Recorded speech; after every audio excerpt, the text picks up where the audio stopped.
التذكير والنفع والانتفاع والعبادة والاستفادة والحث على التمسك بكتاب الله سنة رسول الله والدعاء إلى الهداية والخير ابتغاء وجه قربه وأسأل من الله تعالى على هذه النيات وعلى كل نية صالحة إلى حضرة النبي صلى الله عليه وسلم وعلى سيدنا وذريته ثم إلى أرواح إخواننا من المسلمين عليه شيخ صالح وعامة المسلمين ورحمة الدين وأجمعين سادتنا سيدي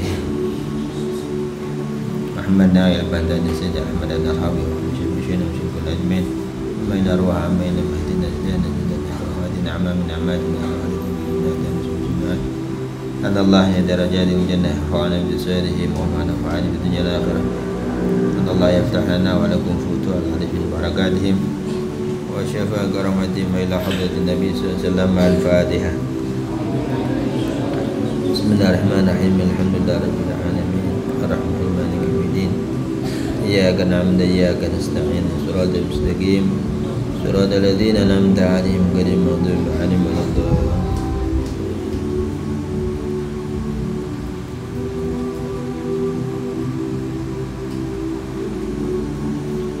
Bismillah, alhamdulillah wassalatu wassalamu ala rasulillah Muhammad abdillah wa ala alihi wa sahbihi wa man wala.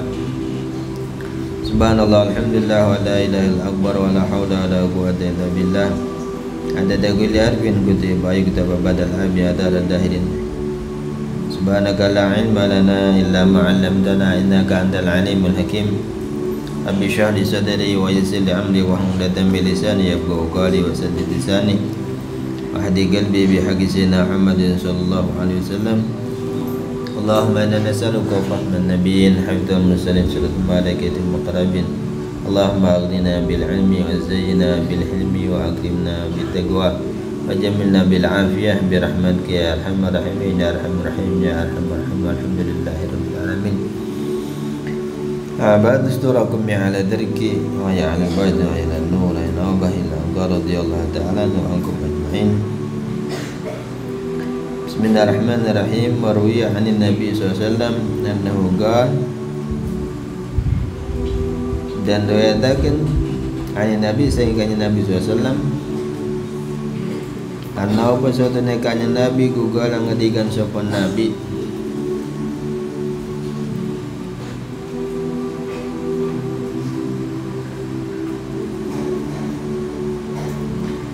la yulqillahu subhanahu wa ta'ala ahadan bi dhanbin a'dhamma min jahalati ahli.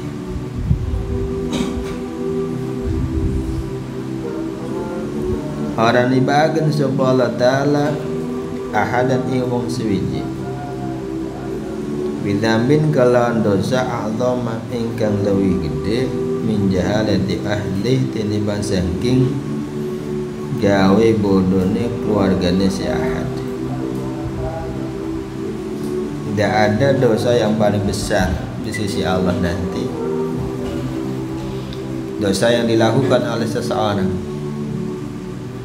yang melebihi besarnya daripada membuat menyebabkan keluarga jadi kagak ngerti urusan agama.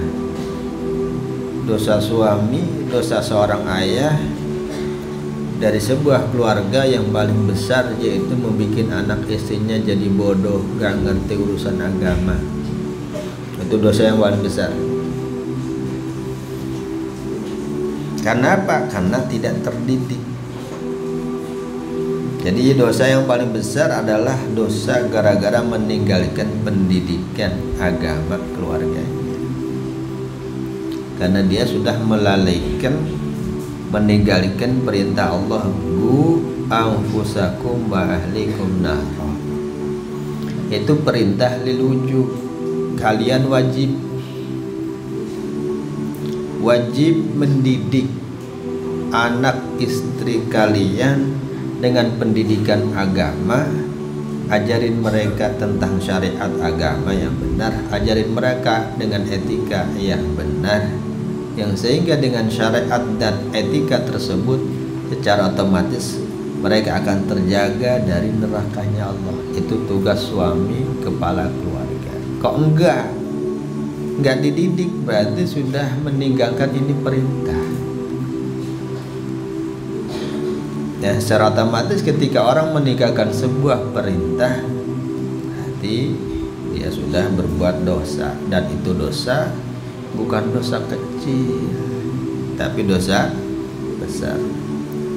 Maka kata Nabi, tidak ada orang yang paling besar dosanya di sisi Allah terkecuali dosa gara-gara membiarkan keluarganya jadi orang yang kagak ngerti agama.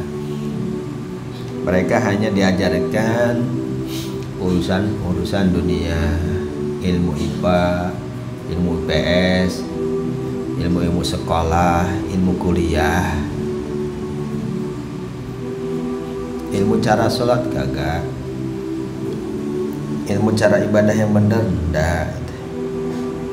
Udah enggak diajarin, enggak juga anak-anaknya dititipkin di pesantren untuk diajarin, untuk dididik dengan pendidikan agama. Lawala gitu. Rada mending walaupun orang tuanya tidak bisa ngedidik mereka dengan pendidikan agama yang benar, tapi anak-anaknya dititipin di pesantren, itu sudah bagus. Yang intinya yang penting anak dan istrinya, keluarganya terdidik, ima dididik oleh dirinya sendiri atau dititipkan di lembaga pendidikan Islam, sehingga mereka punya pendidikan gitu.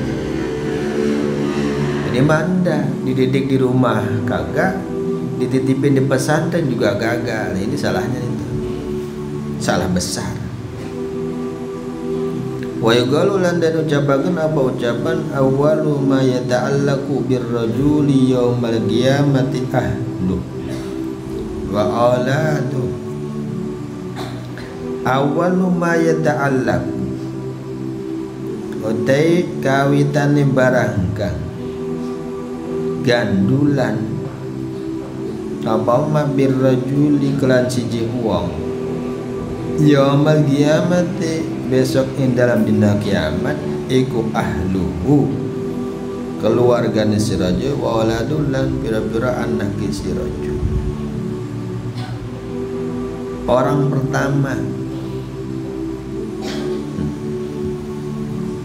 ya ta'allaqu birrajul lumun tangan,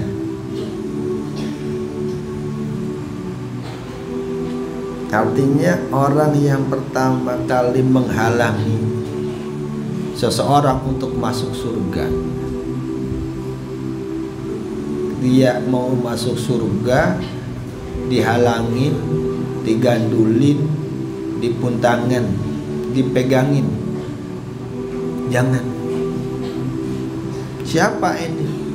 Orang yang pertama kali yang menghalangi mereka masuk surga justru ahlu waladu, keluarganya sendiri. Ceritanya ini orang ahli ibadah, ahli sholat malam, ahli berbuat kebaikan, sampai dihisab lulus mau masuk surga nggak jadi. Padahal ibadah karena ayah numun tangan, ada yang gandulin, ada yang nyekelin. Siapa mereka? Justru keluarganya sendiri, sampai nggak jadi masuk surganya.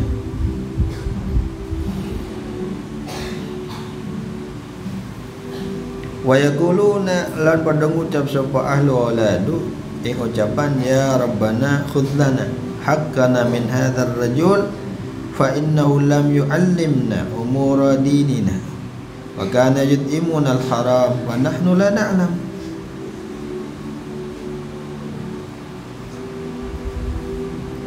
Mereka minta keadilan di sisi Allah. Ya Rabb, jangan masukkan dia ini orang ke surga, karena ini orang masih punya urusan dengan kami.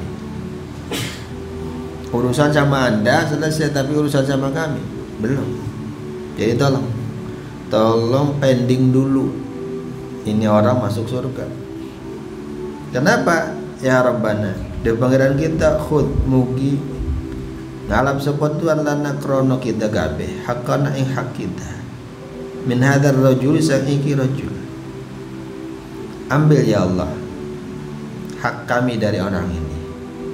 Artinya berilah keadilan atas hak dan kewajiban yang seharusnya dia orang jalankan untuk kita, ternyata dia kagak.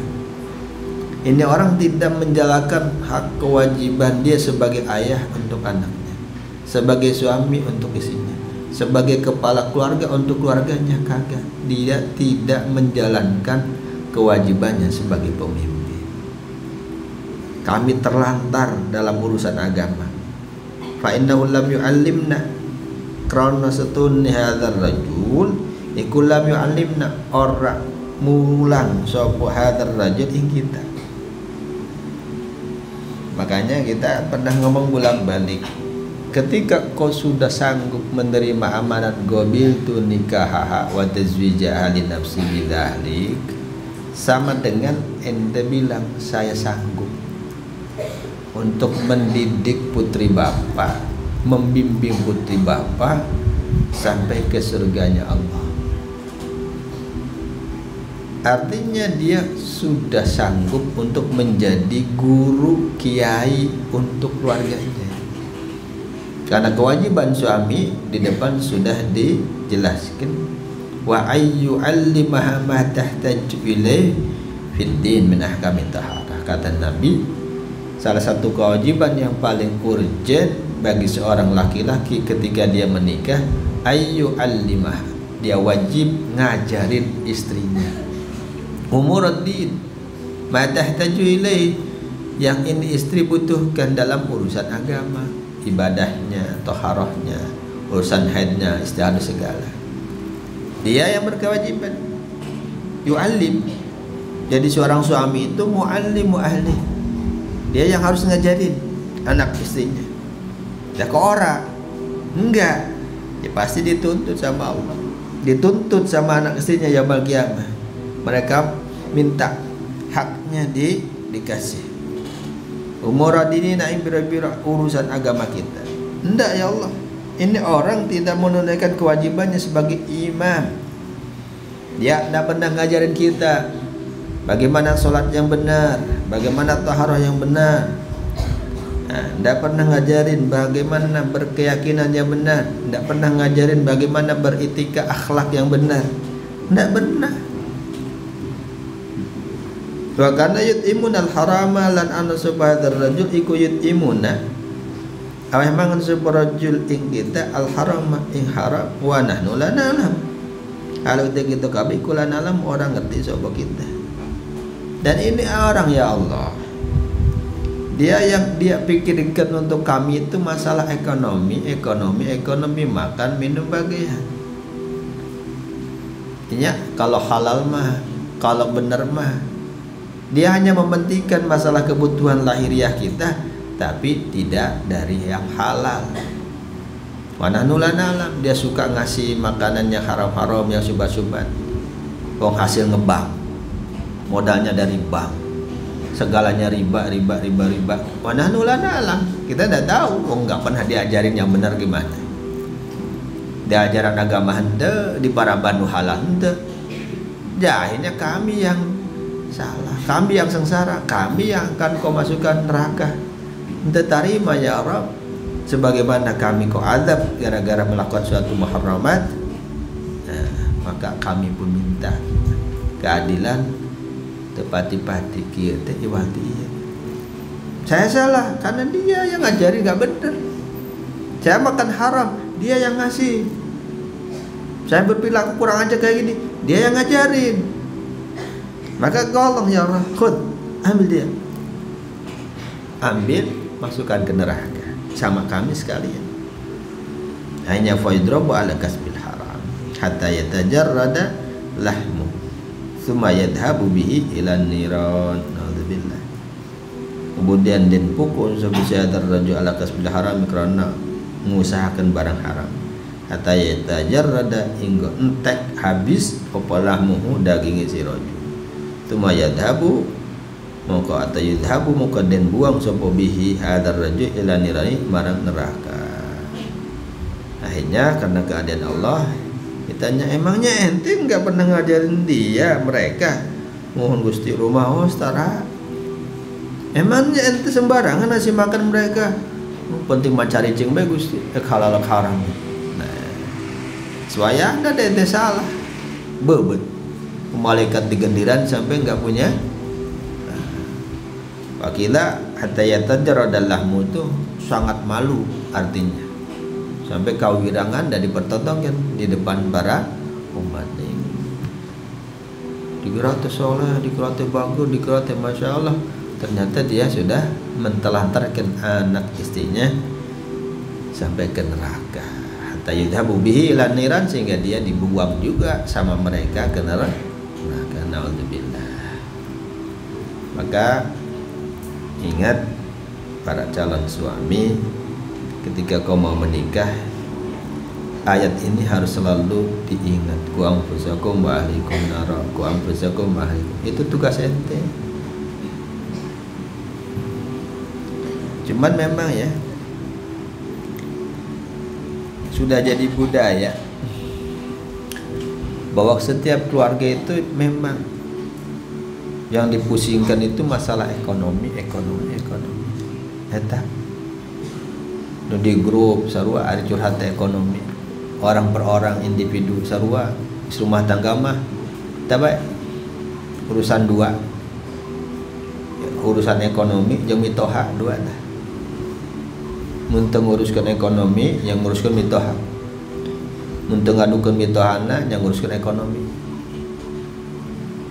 Cek bahasa Akang mah istilahnya pusing ku urusan orang sama uang.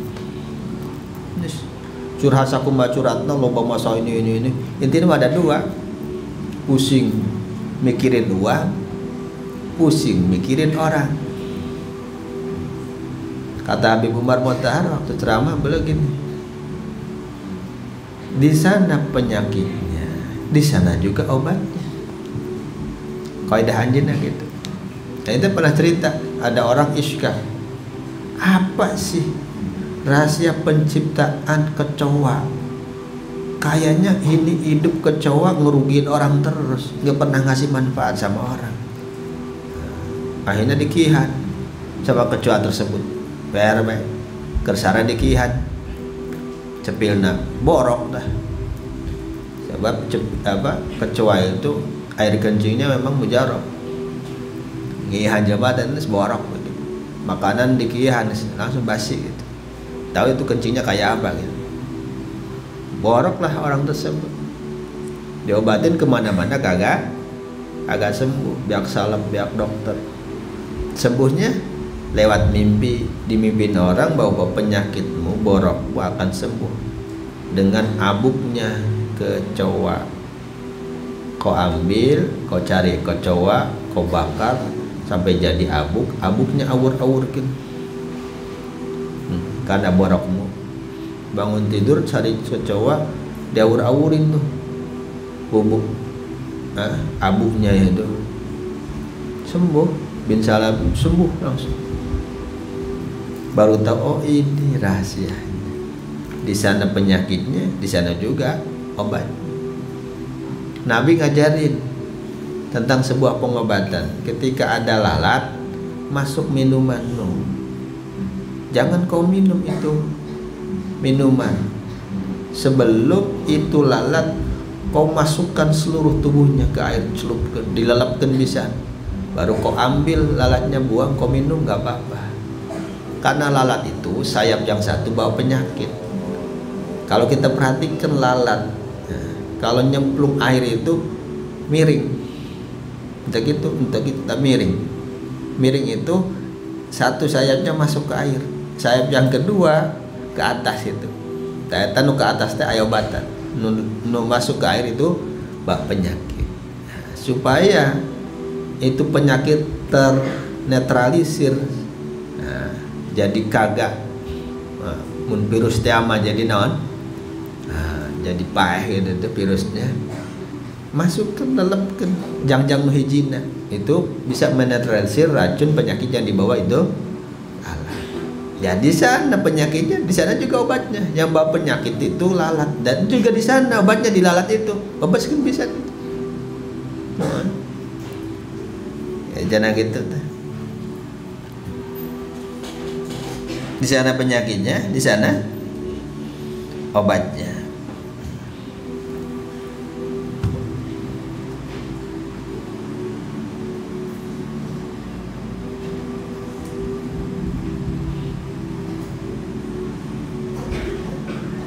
Kiai pusing apa? Bla bla bla bla ada cerita. Nah ini kita simpulkan, yaitu apa? Ya. Pusing itu gara-gara uang sama gara-gara orang. Ngespe dua. Teboga duit kan pusing, uang dicolong orang pusing, kekurangan uang juga pusing, komoditas ya. Dicibir orang pusing, dibully orang pusing, difitnah orang, dicuekin orang pusing, gak diperhatiin orang juga pusing. Jadi nama pusing itu sebenarnya nama dua, urusan uang sama orang. Itu penyakit. Obatnya itu dua. Kan itu obatnya ya dua itu. Apa? Jangan mikirin uang dan orang, kok akan senang. Jauh sih itu. Dan penyakitnya itu sok mau pusing teh urusan uang sama orang. Udah buang dua-duanya. Buang dari hatimu, jangan mikirin uang dan jangan mikirin orang. Kok akan jadi orang sang senang. Coba mikiran orang mah itu. Pusingnya pusing banget itu. Mikiran orang sama. Sampai di akhirat tuh orang pusing gara-gara ieu jelema ieu. Maka Allah secara umum mengatakan, ya ayyuhalladzina amanu la tulhikum amwalukum wala auladukum an dzikrillah wa may yaf'al dzalika faulaika humul khasirun. Faulaika humul khasirun. Rugi dunia, rugi akhirat. Gara-gara apa? Gara-gara lalai dari tugas hidup untuk mengabdi kepada Allah, untuk zikir kepada Allah, untuk mengikuti syariat Allah. Gara-gara dua ini. Gara-gara ambal wal aulad. Ambal tegas uang gitu bala. Aulad tegas orang. Ini gara-gara uang dan orang gitu tuh. Jangan sampai dua urusan ini melalaikan kalian an dzikrillah. Sampai kau lupa sama Allah. Orang yang lupa sama Allah gara-gara dua urusan ini, maka faulaika humul khasirun. Faqala ba'duhum, as-salafun as-salihun pernah mengatakan bahwa apa? Innal walad makhbalatun wa maz. Wa fi riwayatin hadis Nabi. Makhbalah wa maz wa majnabah. Apa?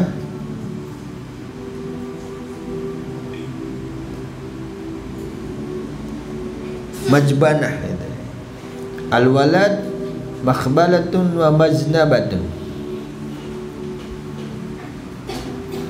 Majbanah wa makhbalah ay ja'ala walidahu bakhilan wa jabanatan.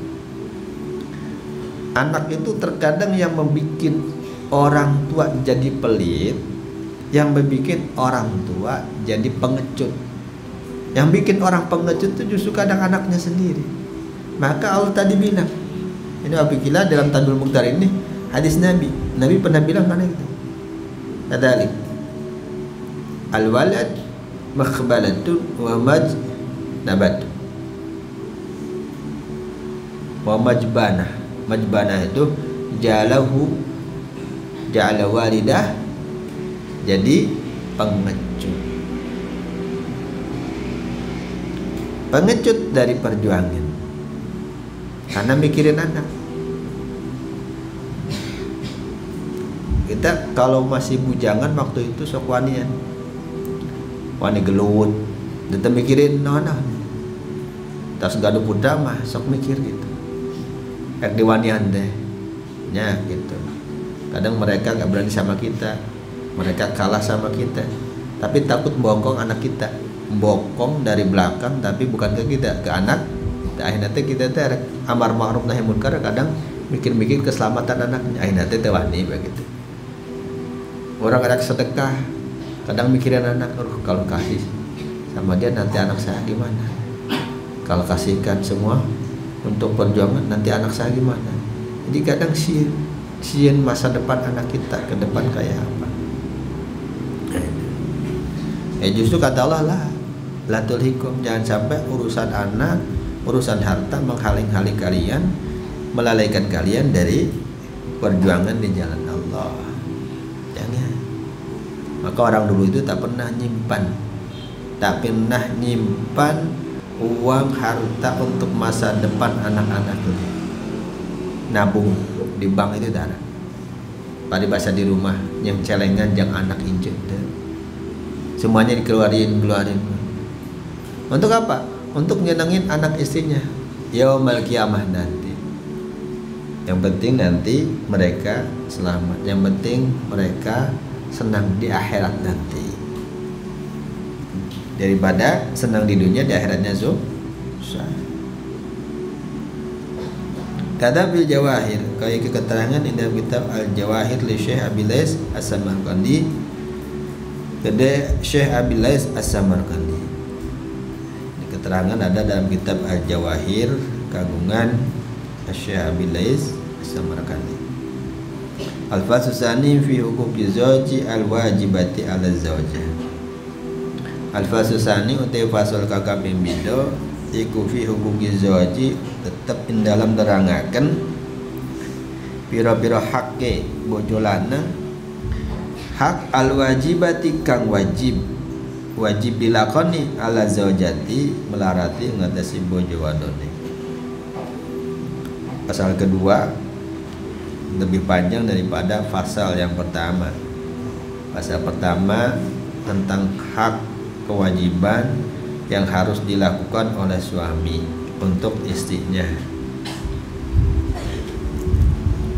Untuk intinya kamari hiji, intinya mah bagaimana menyelamatkan anak dan istrinya sampai ke surga, jangan sampai ke neraka. Kumaha cara nama eta tugas penting nama. Garis besar hak kewajiban suami teh menjaga anak istri jangan sampai ke neraka dengan dididik faqihuhum wa'adibuhum. Tugas istri untuk suami apa? Banyak juga itu. Kalau Allah Ta'ala ngendikan sapa Allah Ta'ala fi suratin Nisa, dalam surat Nisa, yang pangandikan ar-rijalu qawwamuna 'alan nisa'i bima faddalallahu ba'dahum 'ala ba'd wa bima anfaqu min amwalihim fas-salihatu qanitatun hafizatun lil ghaibi bima hafizallah walladzi takhafuna nusyuzahunna fa'idhuhunna wahjuruhunna fil madaji wadribuhun fa in ata'nakum fala tabghu 'alaihinna sabila.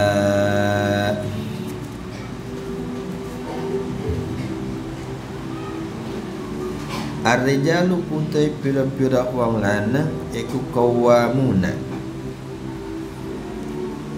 pira-pira wong kang nguasani ala nisa'i ing atase pira-pira wong wadon. Laki itu penguasa kaum perempuan. Artinya penguasa teh musallatu kang den pasrahi kekuasaan ala ta'dibihinna ing atase mulang tata krama an-nisa. Qawwam artinya yang bertanggung jawab atas pendidikan istrinya. Al-musallad ala ta'dibi, pendidikan.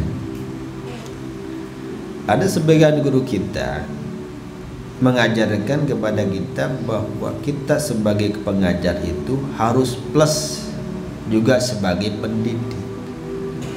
Jangan sampai kau hanya pintar mengajarkan materi kepada anak didikmu, agar hanya supaya mereka pinter. Jangan pernah hanya ngajarin mereka untuk jadi pinter. Terus gimana guru? Ajarin juga mereka untuk jadi orang yang soleh. Artinya dididik. Dididik. Maka seorang pengajar harus plus juga seorang pendidik. Nah, apa bedanya pengajar sama pendidik? Pengajar itu tugasnya hanya menyampaikan materi di kelas. Ini pelajarannya apa? Matematika. Ya yuk, bismillah, 1 tambah 1 2. 2 kali 2 4. 4 dibagi 2 2. Hakalah. Itu namanya pelajaran. Yang diajarkan gurunya namanya pengajar. Tugasnya ngajar. Sedangkan Nabi dalam 2 hadis yang berbeda, tugasnya 2. Bu'istu mu'alliman, pengajar. Bu'istu liutammima makarimal akhlak, pendidik. Jadi aku diutus oleh Allah itu untuk ngajar syariat, juga untuk mendidik etika umat. Jadi 2 pewaris Nabi itu punya tugas mengajar dan mendidik. Ngajarin nih wudhu yang benar, sholat yang benar, syarat rukunnya iya. Plus ngajarin etika ketika sholatnya gini. Etika. Jadi ngajar ya ngadidik. Pengajar juga pendidik. Tugas laki untuk anak dan istrinya ya dua-duanya. Kata guru kita, kalau ngajar itu terbatas waktu dan ruang. Kapan seorang pengajar mengajar? Sewaktu dia di kelas. Durasinya juga dibatasi. 1 jam ngajar di kelas, selesai. Sudah ngajar pulang. Di mana ngajarnya? Di kelas. Berapa lama durasi waktunya? 1 jam. Yes. Anapun di luar jamnya dia tidak. Anapun di luar kelas dia juga tidak.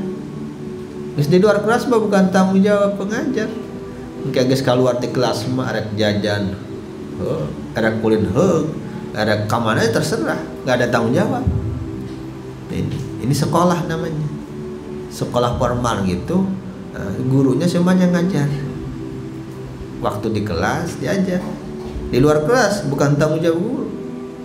Jadi hanya sekarang aja di luar rumah, jadi anak pang, jadi anak jalanan, jadi kumas, terserah.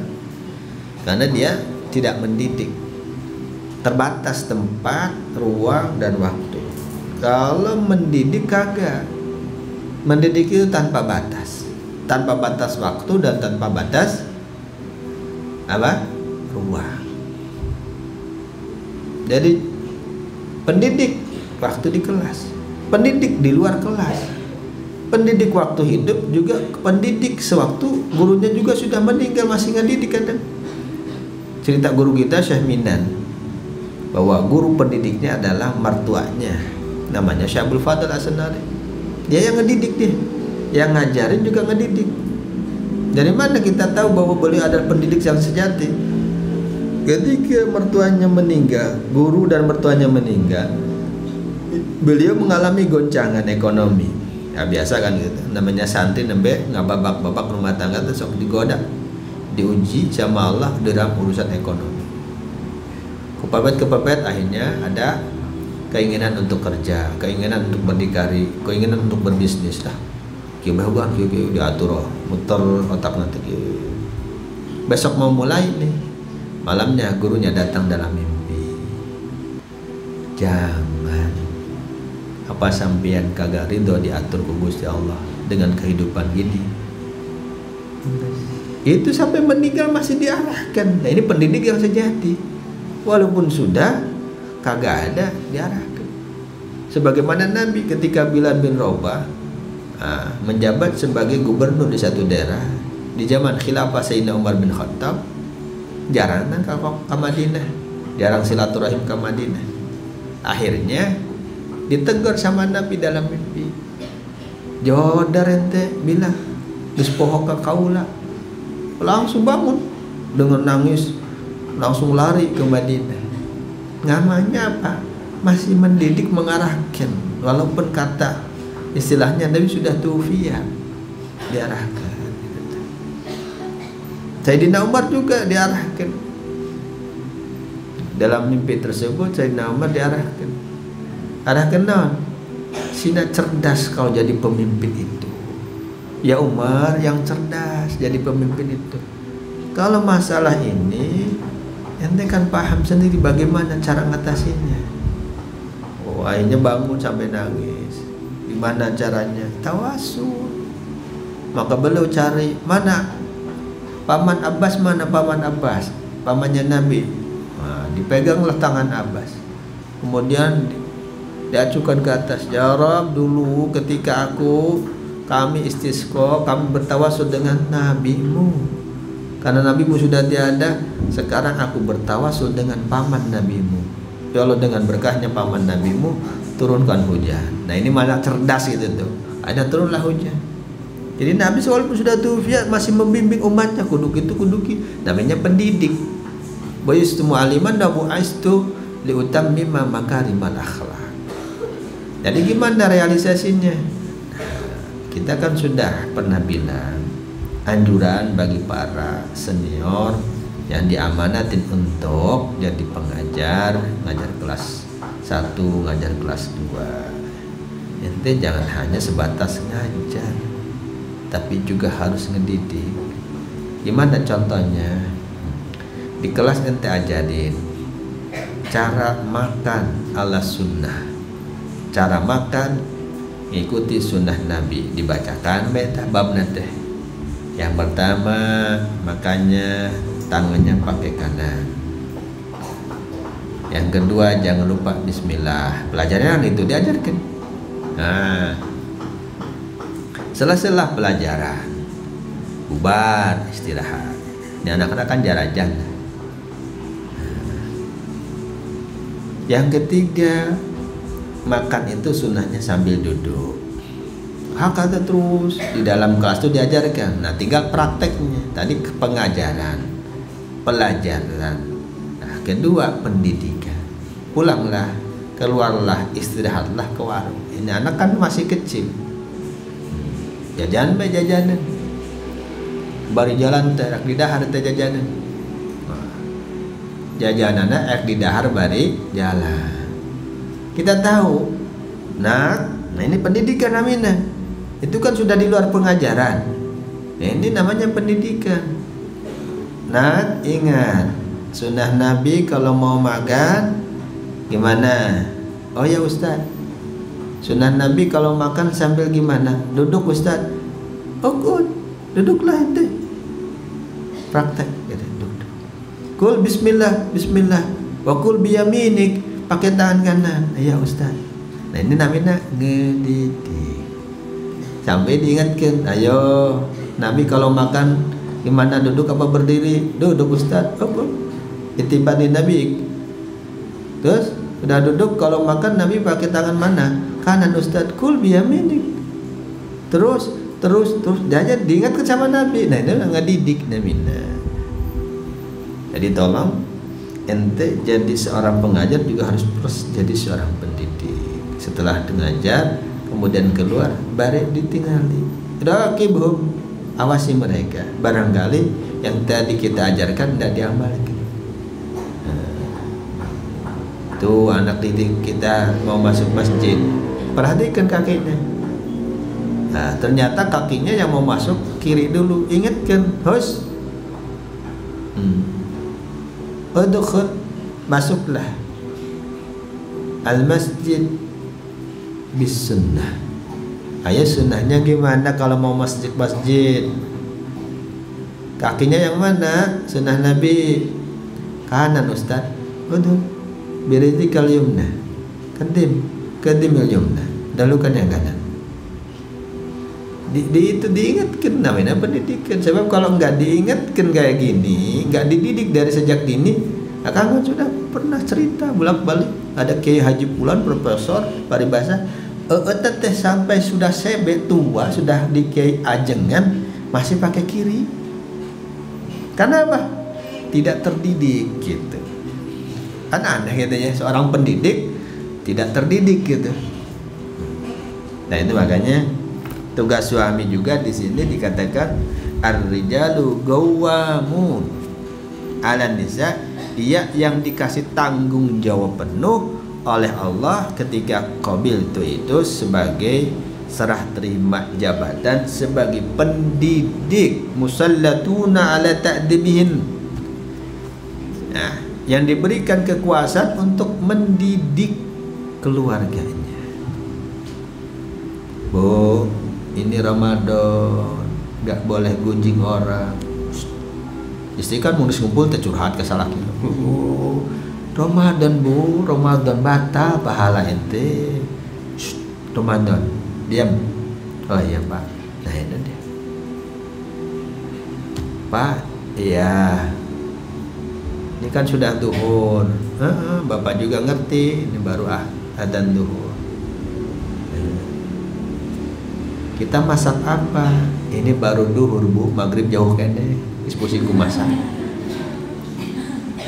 Ini cara ngedidik itu. Ibu-ibu mah duhur seribut ke warung ke mana. Karak asar can maghrib geus paeh kan gitu. Ini ngedidik gitu. Ngedidik apa? Ngedidik akidah, akhlak.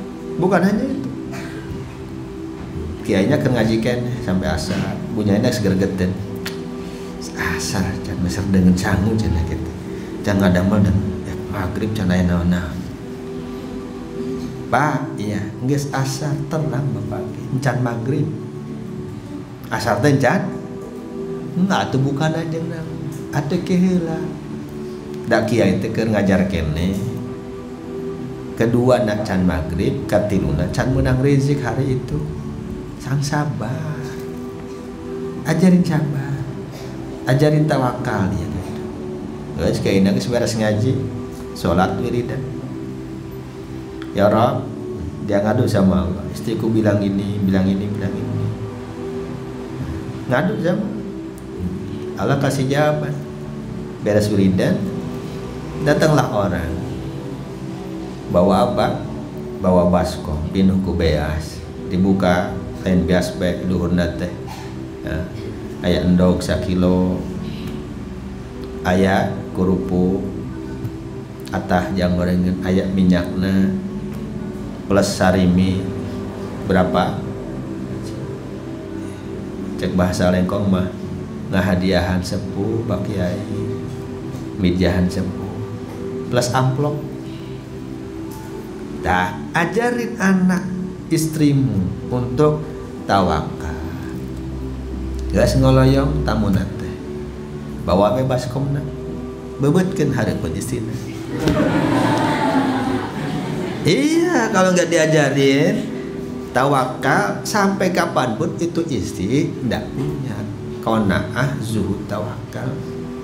Al-qawwam, seorang rajul itu qawwam yang punya tanggung jawab penuh untuk mendidik anak istrinya untuk ini. Sambil dibilang, nih bu, janji Allah. Wa may yatawakkal 'alallah fa huwa hasbuh. Janji Allah, wa ma min dabatin illa 'alallahi rizquha. Janji Nabi kata wa kata, didik mereka dengan Quran dan hadis Nabi. Ulah sok ham-ham, ulah sok was-was. Maghrib teh lila keneh ibu, duhur geus ribut. Tawakal. Gusti Allah teh teu bodoh ieu, teu pecak ieu. Tahu Allah teh, tahu apa keperluan kita, apa tahu. Nah, damal ujung-ujung mere batu ka urang teh, da teu beuki batu urang mah, beutina ge sanggup pasti. Tapi juga Allah tahu wayah iraha urang dahar teh maghrib. Maghrib kan jauh keneh ibu geus ribut. Kayak budak leutik bae kan gitu. Diajarin dia teh. Biar besok hari enggak ribut lagi. Besok hari nak itu deh duhur can asa can aya biasa nage maghrib mah aya ngecincing gitu. Ajarin dia.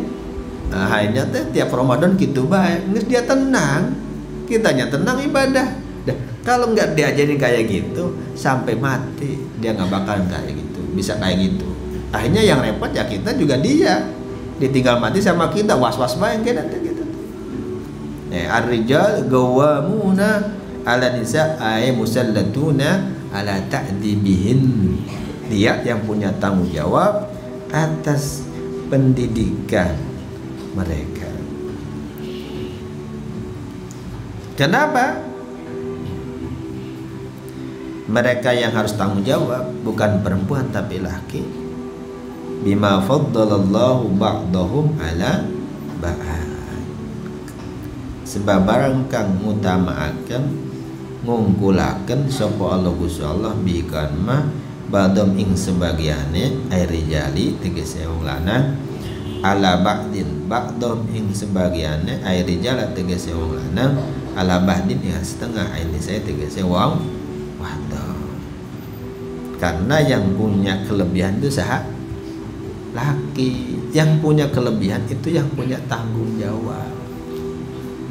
Yang punya lebih harta siapa? Orang kaya. Orang kaya yang punya tanggung jawab atas siapa? Atas kekurangan orang-orang miskin. Orang miskin kurang dah, yang tanggung jawab yang kaya. Nah, ini kan jawaban dari curhatnya seorang kiai dalam majlis tanbih. Sharing, Bib, fadal. Saya lihat nih orang-orang Islam di Kuningan itu masih banyak yang berobat ke Cigugur, yang notabene rumah sakit Cigugur teh rumah sakit non muslim. Dan di kamar nage ngajeblak gambar Bunda Maria, kerngais Yesus, bari aya salipan ngajeblak. Tiap gang, tiap pojok, tiap kamar ada salib. Kabayang Bib mun maot di dinya ngadepan salib. Siga nate sul khotimah siga nate kitu. Terus gimana Kiai? Maksud saya Bib, tolonglah setiap dari kita ustadz, kiai yang suka ceramah sisipkan untuk mentasji orang muslim jangan berobat ke Cigugur gitu. Oh, bagus. Solusi apa? Saran itu bagus. Tapi di belakang ngarewas. Rasa ini kiai katanya. Nah, Habib rasa. Nah, kiai kau diajarin katanya gitu. Ginilah, itu adalah sesuatu yang bagus. Cuman mikir dong kita itu.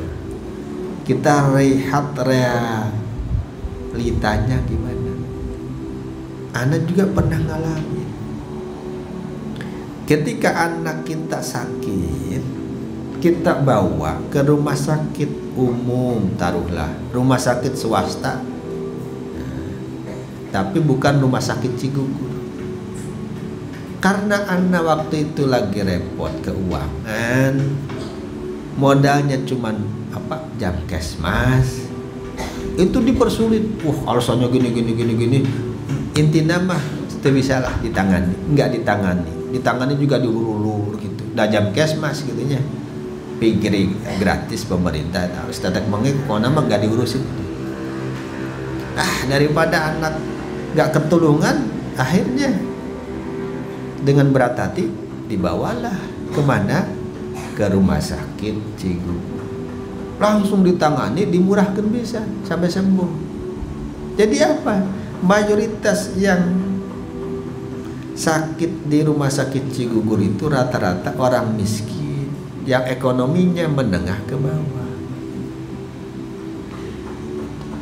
Di rumah sakit umum jeung swasta mah teu ditangani.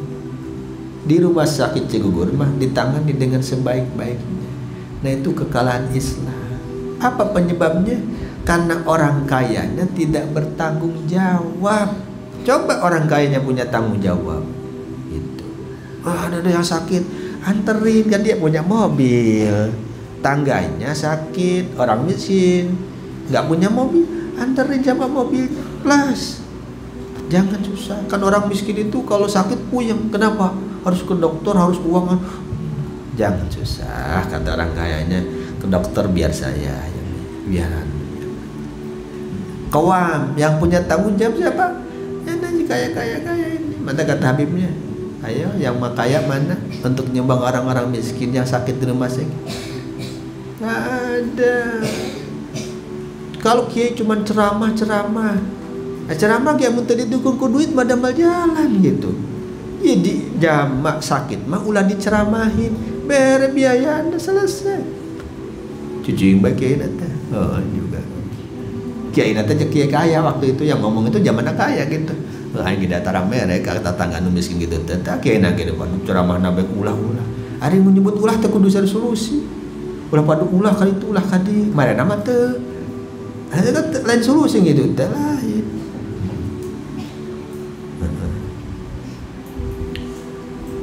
Sarwa curhat na minantu curhat ke mitoha minantuna era kaditu ulah cenah kan dia ulah jeung ulah bae cek minantu teh aing teh diulah-ulah bae tapi digeunahkeun da teu ku mitoha teh cenah nah gitu akhirna teh jadi ulah teh bari ngasih solusi ulah ka Cigugur ka mana ka umum teu boga duit ieu duit selesai ulah diceramah Cigugur teh aya salipan aya Bunda Maria moal didengi ya gitu ya dah Pak. Nah qawam suami qawam ala nisa orang kaya qawam ala fuqara tanggung jawab itu. Kenapa mereka yang punya tanggung jawab bima faddalallah karena mereka yang punya kelebihan. Rijal diangkat sebagai qawam karena dia punya kelebihan di atas perempuan. Kaya dijadikan qawam alal fuqara karena dia punya kelebihan. Si Gowi dia yang diangkat sebagai qawam karena dia punya kelebihan di atas ad-du'afa. Maka si Gowi juga akan dituntut di akhirat karena tidak nolong orang berdakwah. Di dalam sebuah hadis dikatakan termasuk orang yang akan masuk neraka ya ketika dia hidup. Nah, ada orang terzalimi minta tolong dan dia mampu untuk nolong kagak ditolong. Dia sudah ninggalin tanggung jawabnya sebagai orang kuat. Nah, jadi kenapa yang jadi tanggung jawab ini, penanggung jawab ini rijal? Bima faddalallahu ba'dahum ala ba'd. Ada sedikit cerita tentang ini ayat. Ketika ada cerita yang nyampe ke telinga seorang ulama aslafun as-salihun, katanya Sayyidah Rabi'atul Adawiyah itu punya sejarah, catatan sejarah selama hidup mampu menghatamkan Quran 7.000 kali. Ini si wali kasinggung awewe cenah selama hidup bisa menghatamkan Quran 70.000 kali. Wa nahnu rijal wa qad qala Allah Ta'ala ar-rijalu qawwamuna 'alan nisa. Berarti lelaki mah kudu di luhur. Ini perempuan mampu selama hidup 7.000 kali hataman. Saya mah laki harus lebih. Jadi motivasi. Tercatat itu wali selama hidup sampai maut walaupun umurnya tidak begitu panjang, oleh para santrinya dicatat hataman Qur'annya selama hidup 12.000 kali. Amanah nu berapa kali? Ramadan kadang hatam. Hataman kita bareng-bareng kabagian setengah juz ewan kan gitu. Ya, 1 tahun sekali ada tuh. Jadi kita tuh suka malu dengan orang-orang aslafun as-solihin sekelas Sayyidah Rabi'ah Adawiyah yang sholat malamnya sekian ratus rakaat, puasanya buka dan sahurnya hanya sebatas air mata, Qur'annya sampai 7.000 kali hataman selama hidup. Nah kata wali lakinya gitu, ar-rijal qawwamuna 'alan nisa, nggak mau kalah gitu. Hanya dia ngebut gitu, ngejar target harus lebih daripada Rabi'ah karena Rabi'ah adalah perempuan, saya laki. Kejar juga targetnya. Itu 12.000 kali hataman selama hidup. Wa bima anfaqu min amwalihim. Yang kedua, kenapa yang jadi al-qawwam itu war rijal? sebab wa bima anfaqu min amwalihim. Wakila ini hubungannya dengan ayat fadlallah, kelebihan. Mereka punya kelebihan, laki itu di atas perempuan. Dengan apa? Wa bima anfaqu. Kila dikatakan gitu. Wakila mereka punya keuangan, tanggung jawab. Kenapa? Karena wa bima anfaqu. Gitu. Wa bima anfaqu lan sebab barang kang infaqaken sapa ar-rijal alaihi nang atas anisa min amwalihim. Tapi pira-pira bandane sini ya. Fi nikahina ing dalam nikahi ing nisa kal mahri kal mas kawin. Wa nafaqatilan nafaqah. Dia punya kelebihan. Kelebihan apa? Banyak kelebihannya. Kenapa laki yang punya tanggung jawab? Karena laki punya kelebihan.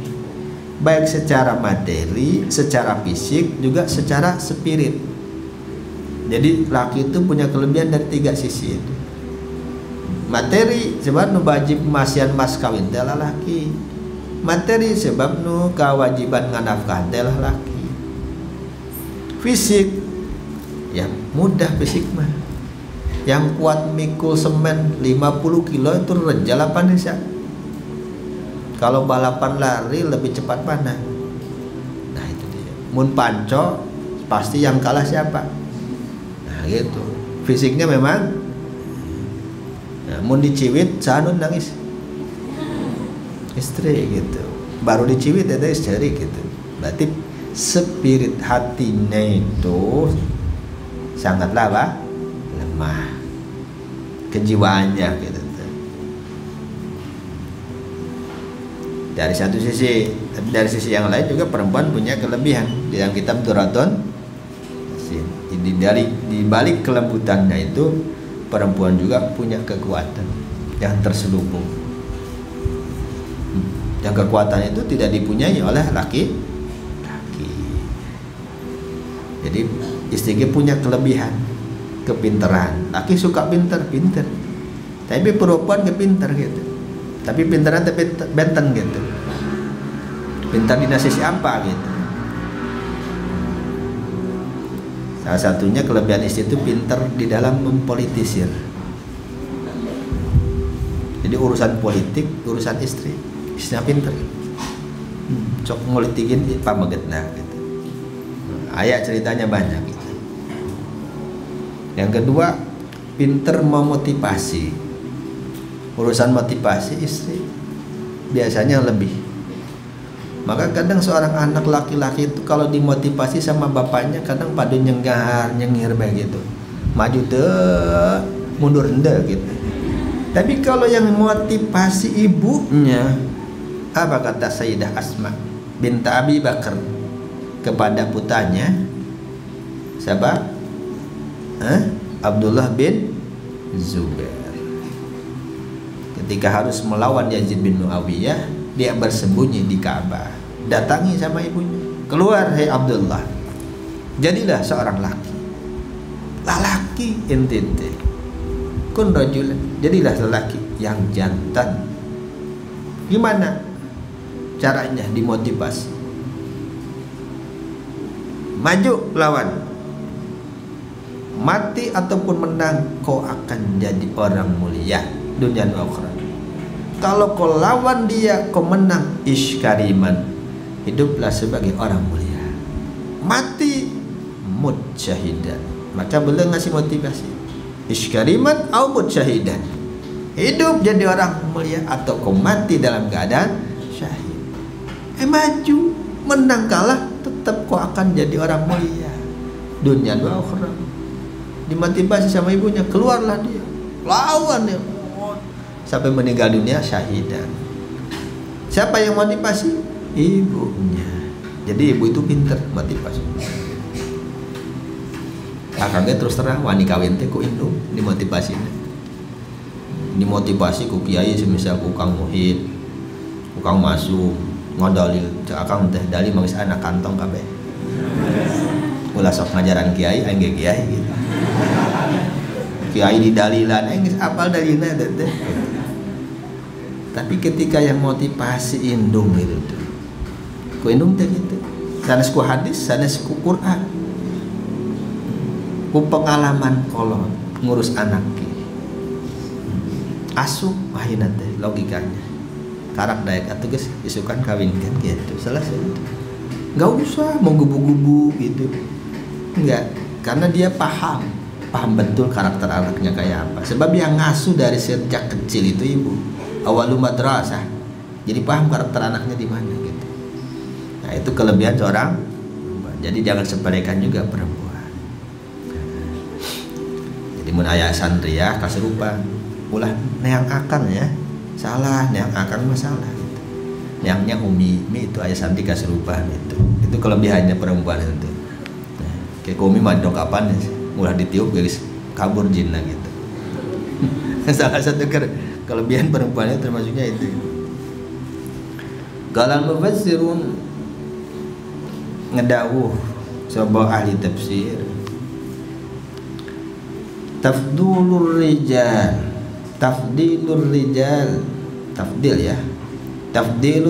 alaihinna min nujuhin katsirah haqiqiyatan wa syar'iyatan. Kata ahli tafsir, rahasia ayat bima faddalallah. Kenapa laki punya tanggung jawab penuh atas pendidikan istri-istrinya? Qawwamun 'alan nisa ay musallatun 'ala ta'dibihinna, kata Allah bima faddalallah ba'dhum 'ala ba'd, karena lakilah yang punya kelebihan melebihi di atas perempuannya.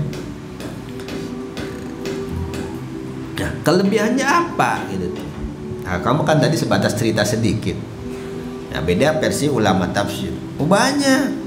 Tabdilur rijali alaihinna min wujuhin katsirah. Utawi keunggulane para rajal laki alaihinna ing atase nisa iku min wujuhin, tetep saking pira-pira dalan atau sisi katsiratin kang akeh, baik hakikiyatan dalam corok kang bangsa hakiki, kang bangsa hakiki, wa syariatan dan kang bangsa syar'i. Apa kelebihannya laki? Oh loba tuh, baik dari segi hakikiahnya atau syariahnya. Dari secara fisik memang laki punya kelebihan. Dari segi hukum juga laki punya kelebihan. Jadi lebihnya itu dua-duanya. Secara fisik juga secara hukum laki menang. Tadi dia panco pasti laki yang menang.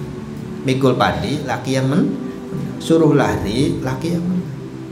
Kejiwaan juga laki yang menang. Dan laki mas tak tara berangan, istri mah berangan. Kekuatan fisiknya, jiwanya laki yang menang. Secara hukum sami tadi, nu wajib itu laki, nu wajib jumatan laki, nu iya laki dalam hukum. Nu jadi saksi kedah laki, nu kudu ngawinkeun kedah laki gitu. Da boleh istri walaupun al-alim al-alama ngawinkeun anakna ku sorangan. Da urang teh indungna, ya najan indung, sanajan wali kutub paribasa indungna. Da bisa ngawinin harus lalakina gitu. Al-alim al-alama geus ente mah salaki da bodoh jadi makmum bae urang jadi imam. Da boleh. Secara hukum tetap bae nu jadi imam teh pamangga ulah istri. Faminal awal mongko ieu setengah saking kelebihan kang pertama secara hakikiyah, secara fisik. Laki punya kelebihan. Apa? Anna ubulahum setune pira-pira akale lanang wa ulahu mahum lam pira ilmun rajal iku aksar leuwih akeh. Akang juga punya cerita sering sama si teteh itu. Takut. Totono tembus. Ayeuna teh amberduh. Ya, saja cenah. Ya, aku akang teh kadang di waduh tik we. Tuh. Ini siapa mah bisa lalaki. Jangan kau sepelekan lalaki loba akal. Manusia istimewa sampai kesang rebos keluar itu jadi lalaki manusia selesai sudah. Karena akan ilmunya lebih mau nggak mau itu. Dan ini mujarab teruji bolak-balik kalau ada masalah nukar hari itu teh. Kita tuh nonton pada sore gak capek karena kau gitu. Ada apa? Ada akal. Ilmunya itu lebih. Makanya ulama itu lebih banyak dari kaum laki-laki daripada kaum perempuan. Artinya kaum perempuan juga ada. Nah, kita baca ada berapa kitab di asinku itu kita berbahasa Arab, kitab Yaman. Nah, tak baca, tak lihat siapa sih pengarangnya. Hubabah Fulana itu, Syarifah Fulana. Duh, ternyata ada juga ulama dari kaum perempuan, tapi kan cuma 1-2. Yang kita baca itu rata-rata kitabnya ulama minar rijal. Al-alim al-alamah fulan, ibnu fulan al-fulani, kan gitu ya. Jarang tuh al-alim al-alamah fulanah binta fulan al-fulani, jarang gitu. Tapi ya ayat gitu. Tapi aksaruhum tetap ulama. Al-anbiya kulluhum diambil dari rijal. Al-auliya aksaruhum juga dari rijal. Walaupun ada cerita para wali perempuan semisal Khadijah siapa itu? Rabi'ah al-Adawiyah, Rabi'ah binta Sayyidah Maimunah, kata ayat gitu. Tapi prosentase nanti memang kalau bahasa laki-laki. Wa qulubuhum lan utai pira-pira atine sirjal alal amali ingat pira-pira amal asya ketika abot-abot juga asbaru iku lewi sabar pamagat yang isti dihitung-hitung sabarna teh lobaan mana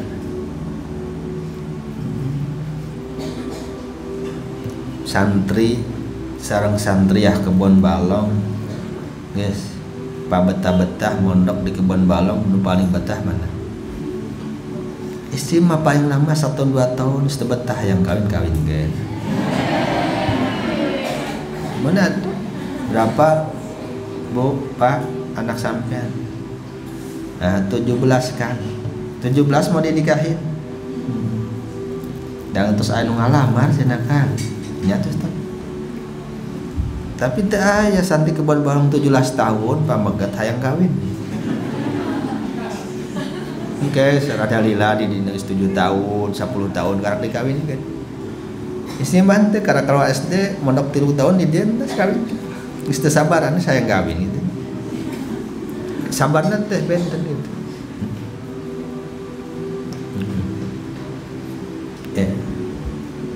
Pamagat bakal dengar mantap ke santai we. Tinggal 5 menit karak gitu, tinggal 5 menit deh karak diacuh gitu. Istri masa jam dong dan nanti kayak makan jam 7 jam genap tunggu siap itu saking tersabaran saya mangkat itu anu fakta terjadi terjadi mangkat siapa pun cemberut baik itu pamagat mantap iya. Daya ceritanya pamaget mah arek makat umroh cek guruna ulahnya teu cios sepeda cek guruna ulah sabar dia sabar istri mah arek kondangan pada cek pamagetna ulah jaman capek-capek dang dan cenah gitu udah terjadi kondangan ya Allah terjadi kondangan gitu ngamuk Masya Allah. Ini bukti fakta mau nggak mau harus diakui bahwa sabarnya laki sama perempuan itu jauh. Waktu laki itu sabaran bencong karena laki mah kudu sabaran. Mondokna kudu sabar gitu. Lebih sabar daripada perempuan. Laki mondok karak 1 tahun hayang kawin. Udah jadi laki. Hanya tuh mondok karak 1 tahun, karak ngaji ikro di dia, nang saya kawin. Kayak jadi imamnya padu ikro bae ngajarna. nya tuh kan hari jadi imam teh kudu jadi kiai hadisnya.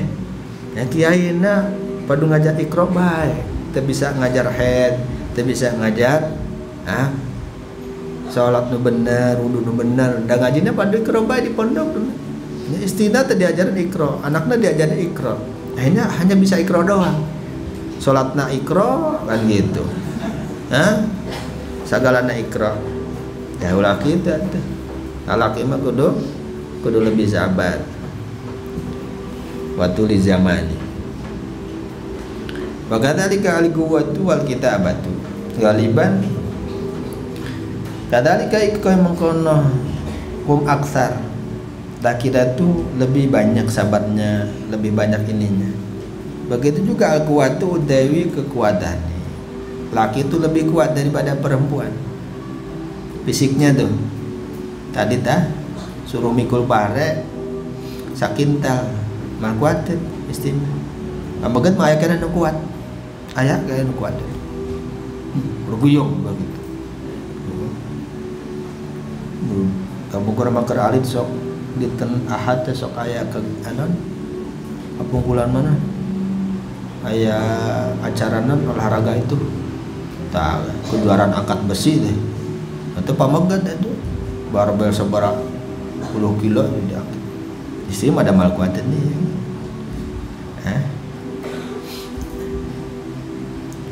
Di semen pangangkatkeun semen seberapa kilo? Pamegat mah giriwi bae kitu. Istri mah masyaallah. Angkat kuduan geus dibebergek gitu. Jadi itu fisik masalahnya. Fisiknya kekuatannya juga di bawah laki-laki. Wal kitabatu lan tulisan tapi goliban gitu ya, in dalam lumrai. Artinya secara umum tulisan pameget sareng istri teh sok kadang umum ya, langkung saya tulisan pameget gitu. Mang Najmuddin gitu. Mana tuh lain ustadah iya gitu. Nu ngajarna kaum reja. Ya, tulisannya lebih bagus lah gitu. Joko dah dina kitab-kitab khattat itu al-khattat itu rata-rata laki-laki. Perempuan badaya jarang gitu. Sakeluarga be kita 6 bersaudara. Kakak kita laki, nu bungsu laki, kita penengah. Sok diadu tulisan jeung teteh jeung rai. Kalah bok tulisan gedik tulisan naonna gedik teh tulisan naon ari gedik teh naon ABCD tulisan biasa ABCD sama tulisan Arab kalah perempuan di keluarga kita itu yang 3 istina tulisan Arabna saya kena pameget tulisan gediknya saya kena pameget gitu. Kalau mau membuktiin gitu tuh tahu gitu. Padahal biasanya galiban biasanya katanya gitu cek ahli tulis salah satu faktor yang menunjang tulisan itu saya tangannya itu derijina itu biasanya nurada paranjang tur lentur. Kalau tangannya itu buntet buntet itu parandek gitu apa ya terus kaku dan tukang macul gitu. Eta teh nulis teh hese. Nah, ini logika gitu ya, logika. Nah biasanya kan ari tangan istri mah lalentut, tangannya sok jarentik paranjang. Tapi aneh bin ajaib, walaupun logikanya kayak gitu, tulisannya tetap pameget. Nu saya teh. Istri mah kadang siga cacing gitu deh. Aneh nate gitu. Di saya gini mah ngeleh ke bapak gede. Tapi goliban, artinya goliban teh secara umum. Artinya ada yang terbalik. Baik itu kuwatan wa kitabatan. Ada perempuan itu yang lebih bagus tulisannya daripada pamaget ayah. Ayah perempuan itu yang lebih kuat daripada laki-laki. Ada sebuah keluarga fulan wa fulani. Nah, eta rejal sama istri teh dustu nurosa teh istina. Karena istrinya fisik nate itu beg-beg, tahu beg-beg? Oh, itu sih gak pamokot. Sesek busekel gitu istrinya. Ari pamegat teh kelemar gitu. Jadi mun kaangintkeun teh sigara kerubuh gitu. Itu kan lobanya. Loba gitu. Pamegat nama krempeng, pamegat nama istri nama sosok gitu. Ada kalau meser galon teh langsung ku pamegatna ieu. Ku istri mah regoyong set gitu. Pamegatna mah harus bergeg gitu. Sekali Pak lah. Gawe teh galon gitu. Pak istina langsung. Karena fisiknya. Mata di sini bahasanya musonib jujur ghaliban. Pada umumnya memang laki itu lebih kuat. Artinya ghaliban teh ada 1-2 kasus yang terbalik gitu. Perempuannya yang lebih kuat. Perempuannya yang lebih bagus tulisannya. Wal furusiyatu. Ada yang memanai furusiyah itu kelihayan dalam mengendarai kuda. Furusiyah itu dari faros. Ada furusiyah itu yang memanainya cerdas baik itu.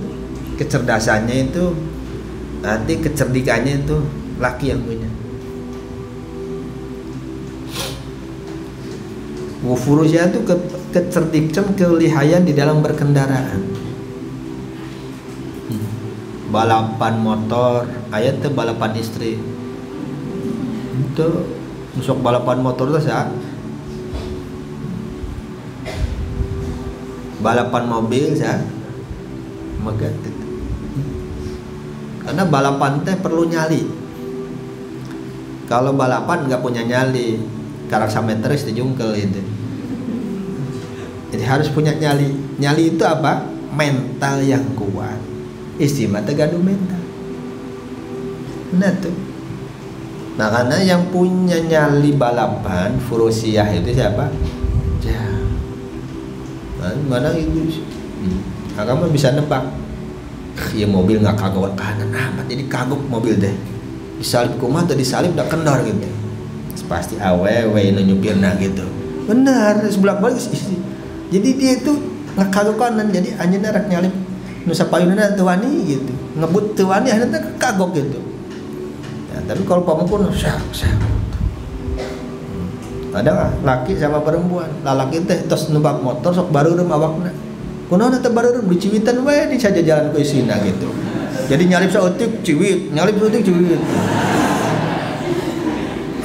Cara ngebut gitu. Bahasana ngebut laki mah yang punya ngebut. Istri mah sakit itu terus ngebut. Istimewa 20 itu tersebut 30 itu wani.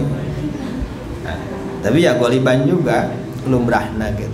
Tapi ayah istri ngebut itu akan sekali ngebuktikan bahwa ayah istri ngebut gitu. Nah, lompat apa istilahnya pulang dari Sampora. Nah, pulang sama kaburu-buru gitu tuh. Mengkol apa di sekolah SMK Nuia gitu. Istri taring mengkol sok tara luakli tara masian sen tam akan keur itu teu mana teh serintik ke tengah belok langsung hampir rek nabrak gitu akan teh kan refleks gitu bari belok bari ieu teh ngamuk tangan teh gitu itu di klakson gitu kaget teh akan waktu nyerinting itu nyalip. Gua akan disalip di nyalip di mana tuh kabur kita tarik. Ini pembalap berarti jiwanya jiwa. Akang teh kaget ya baru ini nih ada anak perempuan wani balapan gitu. Nah, guys, akang teh teu dilayanan. Dilayanan sarua goblokna tuh. Sakali bae cenah. Wa fihim al-ulama wal imamatul kubra wa fi ma kitab min dalam rejal al-ulama uti para ulama wal imamatul kubra dan pemimpin kang agung artinya presiden rata-rata laki, ulama juga laki, wasugro dan imamah kang cilik, artinya pemimpin di rumah tangga, pemimpin di dalam sholat, ketika kedah lalaki tegang istri. Wal jihadu dalam perang, yang wajib angkat senjata siapa? Laki, nggak perempuan. Perempuan mah mireng bercon bae geus pingsan gitu. Nah, mireng bercon geus pingsan, kemudian mireng bom, geus paengkeun gitu. Nah, mata tidak usah, perempuan tidak wajib jihad. Jihadnya di mana? Di dapur. Wal adanu adan pamagat, wal khutbatu khutbah pamagat, wal jumatu jumat pamagat, wal itikafu itikaf pamagat, wa syahadatu kang dadi saksi pamagat, fil hududi yang pira-pira had, wal qisas dan di dalam qisas sadaya eta pamag, wal angkiyati dan pira-pira saksi nikah juga pamagat. Wa nahwi ala sepadane kabeh eta sadaya tanggung jawabna pamagat sadaya. Karena tanggung jawab dari sanalah mau kagak mau perempuan harus mengakui kelebihan seorang laki. Wa ziyadatul mirasi lan wuhe apa? Warisan, hak waris. Apa kata Allah? Apa? Lidzakari mislu hadzil, laki menanggung istimah nyuhun ari nanggung teh dua gitu. Aya nyuhun mah nang hiji. Geuning lebih banyak. Iya, masalahnya apa? Tanggung jawabnya lebih banyak juga. Wa ta'sibu an hak asobah. Hak asobah sadayana pamegat. Waris nu asobah teh sadaya pamegat. Aya istri mah ngiring ka bantu. Aslinya mah asobah teh pamegat sadaya. Dulu lalaki, bapak, aki, ada ya, incuk lalaki sadaya, paman, bibi mah henteu. Jadi memang ti lalaki sadaya. Patahammulu diatin lan nanggung diat, eta juga pamegat. Wa wilayatun nikah, walina nikah juga pamegat, tekenging istri ngawalian, kecuali menurut sebagian madhab, tapi madhab itu sudah keluar dari madhabul arba'ah, nggak boleh diikuti. Wa tolaku lah talak, yang punya hak talak ya pamegat. Nabi itu terus dikandung ku pamegat lami, terus kumaha cenah terus lami diurus henteu gitu, dicerai dah henteu cenah. Kalau rasan ayah haji pulan ngajak nikah, boleh ndak Ustaz? Boleh, kata. Diheureuyaan boleh Bu, boleh nikah sama haji pulan. Tapi aya syaratna ayeuna minta cerai ka salaki ibu, geus diceraikeun, tunggu iddah, selesai iddah baru nikah kasih Pak Haji ieu. Atuh teu boleh gitu mah. Ya, siapa yang bilang enggak boleh gitu? Boleh tapi syaratnya kieu gitu. Nah, maksudnya mah main nambah hayang langsung ayeuna kinak ya. Nanti ayeuna ceritana istri bisa nyandung mah gitu-gitu. Jadi ceritana mana hayang nyandung gitu. Yang punya hak tolak itu siapa? Pamegetna. Jadi sampai tetap kudu gugat cerai dulu. Kalau mau sudah dicerai baru iddah, selesai iddah baru nikah sama Pak Haji iya. Terus untuk ngatai si ibu nate nurut itu. Long lami teh ka pirang-pirang. Terus lami teh datang deui. Sudah selesai nikah apa iddahnya. Oh terus dicerai udah. Iddah sudah. Paingan selami plong-plong teh kabar. Jadi kumaha kawin gini Pak Haji cenah gitu. Nya saat gitu mah. Da geus beres gitu. Warujatu lan rujah, yang punya hak rujuk juga lah. Wa adadul azwaji dan hitungan bira-bira bojo nyandung dia. Yang punya hak nyandung siapa? Laki. Isi mah teu meunang tadi hayang nyandung. Status masih istri orang lain, pengen nikah lagi. Ya lucu itu. Itu haknya siapa? haknya pamegat. Wa ilaihim al-intisabu lan iku maring ar-rijal al-intisabu utai nasab. Artinya nisbatul walad itu li rajal. Fulan bisa ya bin fulan, fulana binti fulan. Nasabah ka bapak, kecuali ila anak kata Nabi, ila Fatimah. Semua anak intisabnya ila abi, sama bapaknya, ila Fatimah binti, kecuali anak turunnya Fatimah. Etaman nisbatnya ke Nabi, bukan ke Ali, ke Abu Thalib. Hasan wal Husain anak cucu siapa? Nisbatnya ke Nabi. Mestinya makan sanes. Hasan Husain nisbatnya kaluhur, mun ka akimah ka Abu Thalib. Hasan Husain cucunya Abu Thalib gitu. Tapi ente nisbatnya teh Hasan Husain cucunya Nabi. Darah nanti ka dia gitu. Selain Nabi mante, selain Sayyidah Fatimah mante ya. Sejarah jalur ka pamagat mah gitu. Bina cabin bapana. Wa minasani atiyah. Wa minasati lan iku setengah saking kelebihan kang bindo dari secara syar'i. Atiyatul mahri utawi weweh mahar secara hukum pamegat, wa nafaqati lan nafaqah. Secara hukum wajib nganafah teh pamegat, wa nahima lan sepadane al mahru wa nafaqah. Kata fil jawajir, keterangan di dalam kitab Az-Zawajir fi Dirafil Kabair Ibn Hajarin, kedua Al-Imam Ibn Hajar Al-Haytami. Wassalihatu qanidat. Allah subhanahu wa ta'ala. Asyhadu an la ilaha illa Allah wa asyhadu anna Muhammadan rasulullah.